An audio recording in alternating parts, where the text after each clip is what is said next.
have you ever felt like you were born for something more, but now you can barely breathe? That the passion, the creativity, the very fire God put in your soul is slowly being extinguished? It's not a loud explosion. It's a slow, silent suffocation. You feel stuck, constricted, and you don't know why. This is not your fault, by the way. It's not a sign that you've lost your calling. It's a sign that something is actively squeezing the life out of it. And if this constriction goes unnamed and unchallenged, it doesn't just steal your joy, it can steal your entire destiny. The calling God placed on your life can be suffocated into silence. And today, we are going to name it. In this video, we're going to uncover a powerful biblical model for this experience found in the book of Acts, the Python spirit. We're going to explore 4 specific tactics the spirit uses through narcissistic individuals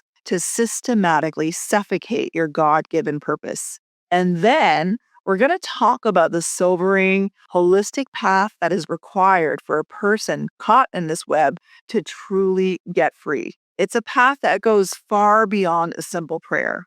Now, for those of you who are new, hi, I'm Shaneen. Welcome to Toxicity is Not Your Destiny, where I put out weekly videos on how to navigate toxic relationships in your life from a biblical, practical, and spiritual perspective. If you're navigating toxic relationships and you need biblical wisdom with practical tools, you're in the right place. So hit that subscribe button if you'd like to receive regular content from me. I also have something really important that I'm going to share at the end of this video, especially if you feel like your calling has been suffocated and you're ready to rebuild your life. So make sure you stay with me till the very end. Now let's get into the video. Let's read from Acts chapter 16, starting at verse 16. As we were going to the place of prayer, we were met by a slave girl who had a spirit of divination, a spirit of Python, and brought her owners much gain by fortune telling.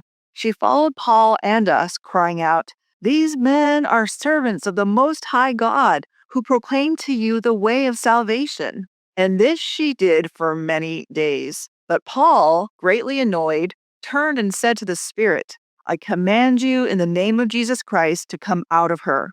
And it came out that very hour. Now, the spirit in this girl is called, in the original Greek, a spirit of Python. This is so important. A viper kills with venom, which is a quick, painful, obvious attack, but a python kills with constriction. It wraps itself around its victim so slowly and so subtly that at first it might even feel like an embrace. And then it begins to squeeze. With every exhale the victim takes, the python tightens its grip just a little bit more until there is no room to breathe, and the victim dies not from a wound, but from suffocation. Does that sound familiar? That slow, silent squeezing of your joy, your peace, your energy, your calling, that is the work of a python spirit operating through a narcissistic individual. Have you felt that slow constriction in your own life? Let me know in the comments.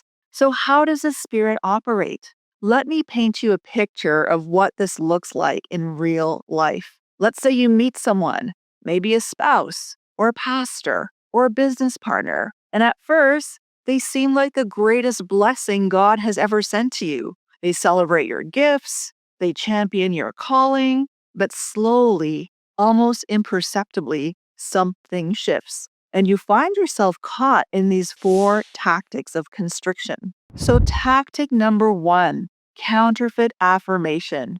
The first rap. The girl cried out, "These men are servants of the Most High God." This sounds like a compliment. It appears supportive, but it's actually a counterfeit. It is flattery designed to get close. This is the love bombing phase. They praise your gifts, your anointing, your strengths, your potential. They tell you everything you've wanted to hear. And this is how they get close enough to wrap themselves around you. And this is not genuine affirmation. It's reconnaissance. They are learning your strengths so that they can later exploit them. Tactic number 2, constant annoyance, the squeeze of distraction. She did this for many days until Paul was greatly annoyed. The goal was to wear him down, distract him from his mission, and drain his spiritual and emotional energy. Narcissists create a constant state of chaos, drama, and emergency. Your life becomes all about managing their moods, putting out their fires, and dealing with their manufactured crises. You're so busy reacting to them that you have no energy left to pursue your own calling. The python is squeezing your time, your focus, and your peace. Tactic number 3, profiting from your gift, the squeeze of exploitation. The Bible tells us that the girl's spiritual gift, corrupted by the python spirit, brought her owners much gain. The gift was being used to enrich someone else's kingdom. And this is exactly what happens when a python spirit operates through a narcissistic leader or spouse or partner in your life. Your gifts, your talents, your anointing, they don't disappear. They get redirected. They get funneled into building the narcissist ministry, their reputation, their kingdom. You pour out and they profit. The python spirit ensures that your gift never serves the purpose God intended it for. Instead, it serves the narcissist. And if you feel like your gifts are being used to build someone else's kingdom while your own is falling apart, it's time to break free. I've created a 7-day journey to healing and freedom that will give you daily, practical steps to reclaim your energy and your purpose. The link is in the description box below, so you can click that below and get access. Tactic number 4, suffocating your calling, the final squeeze. The ultimate goal of constriction is suffocation. The python squeezes until your heart stops and you can no longer inhale. This is the final stage. After months or years of this constriction, you lose your passion. Your creativity dries up. You feel disconnected from God. You can't hear his voice. You have no vision for the future.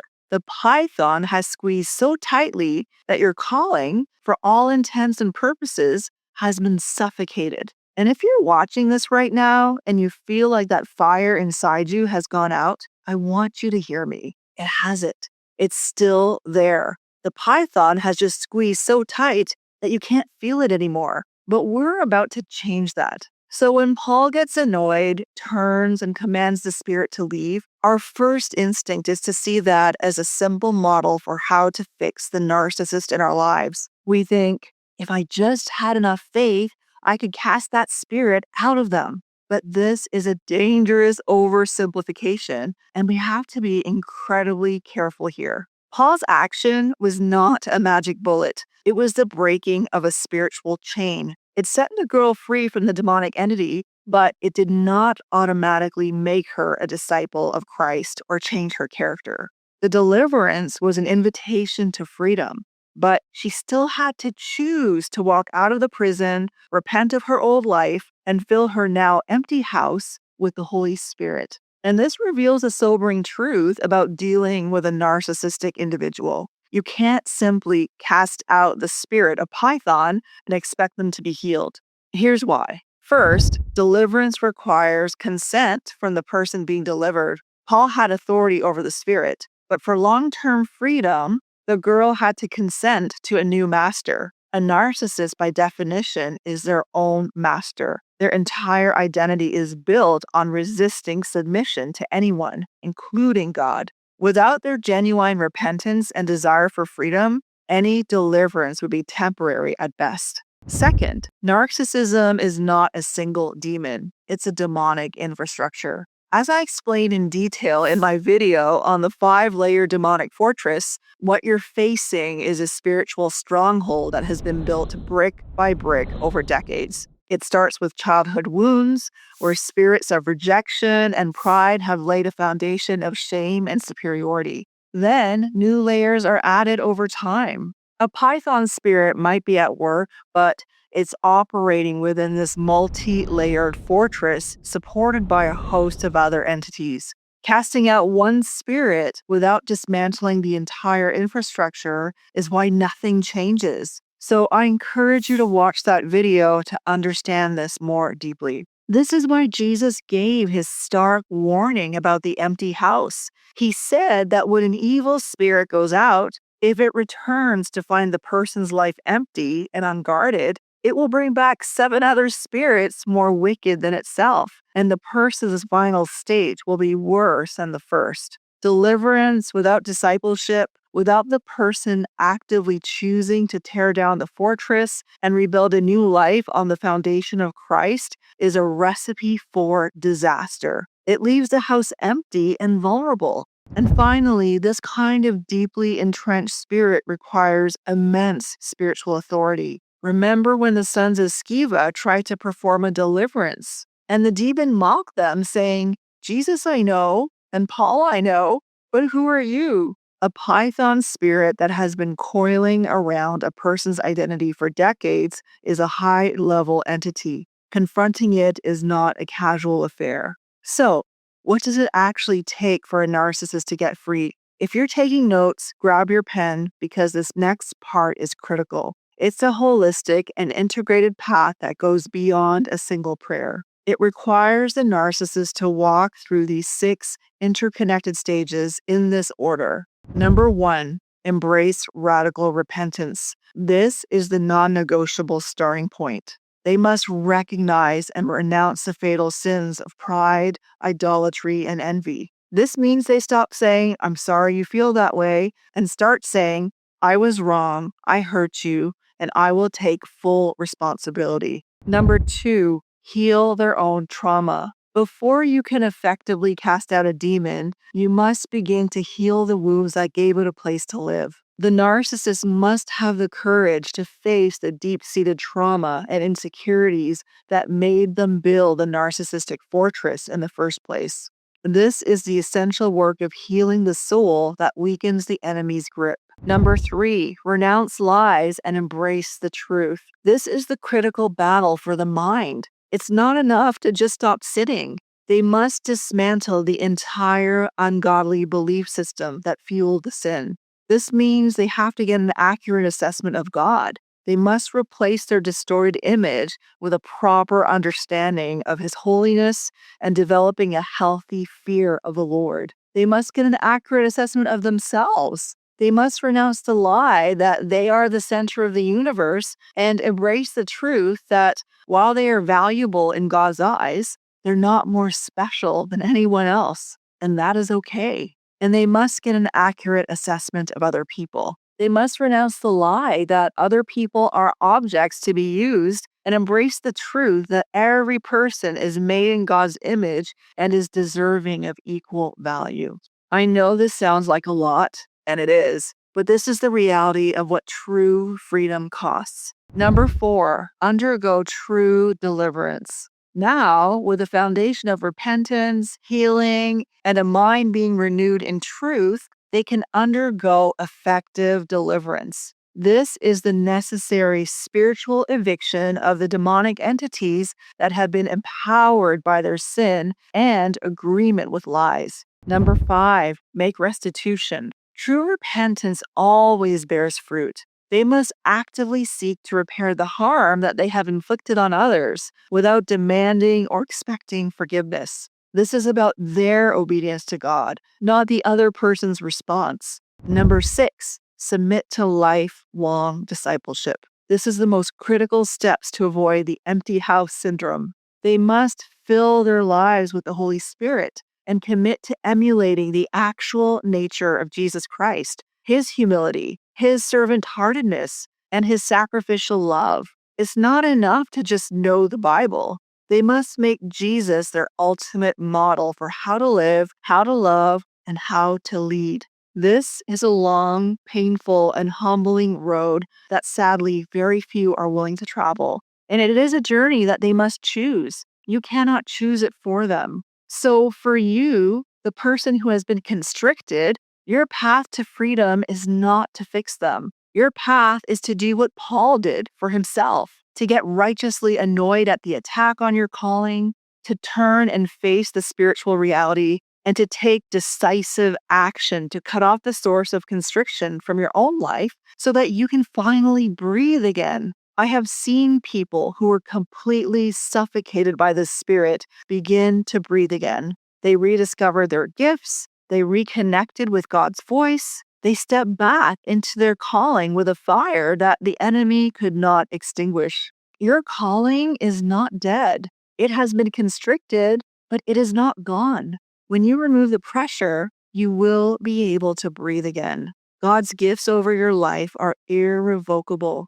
The fire is still there, even if it's just embers. And today is the day you start fanning it back into flame. And this is actually the moment where so many women and men get stuck. They've broken free from the constriction, but they don't know how to rebuild what was lost. And if you are a woman and that's you, I want to share something with you. I'm currently inviting women into my 12-week group coaching program. This program is specifically for women who feel like their identity, their confidence, and their calling were slowly suffocated in a narcissistic relationship. And now they're ready to rebuild. Men, I do have a program for you, and if you're interested in it, sign up on the waiting list, and I will notify you when that program opens. Freedom is not just about getting out, it's about becoming who God created you to be again. Inside this program, I walk you step by step through how to reclaim your identity after narcissistic abuse. I help you break the emotional and spiritual patterns that kept you stuck, rebuild your confidence, and set healthy, peaceful boundaries. And I also empower you to reconnect with your God-given calling so you can actually move forward with clarity and purpose. You will be supported in a small group of women who truly understand what you've been through because they've been through it themselves, and you'll be guided by me and my co-coach every step of the way. This program is for women who have already stepped out of the relationship and are ready to stop surviving and start rebuilding their lives. If you feel like your calling has been suffocated, but you know it's not gone, this may be your next step. We currently have 35 spots remaining in this program, and once these spots are filled, enrollment will close. So if you're feeling that pull in your heart, I encourage you to book a discovery call with me or one of my coaches as soon as possible. There's a link in the description box below where you can find more details about the program and schedule your call. And if you're watching this after enrollment has closed, you can also join the waiting list at the same link, and we will reach out to you as soon as a spot opens when we offer the program again. I would love to walk this journey with you, so book a call with me. And if you'd like to receive more videos from me, don't forget to hit that subscribe button. Thank you so much for watching, and I look forward to seeing you in the next video.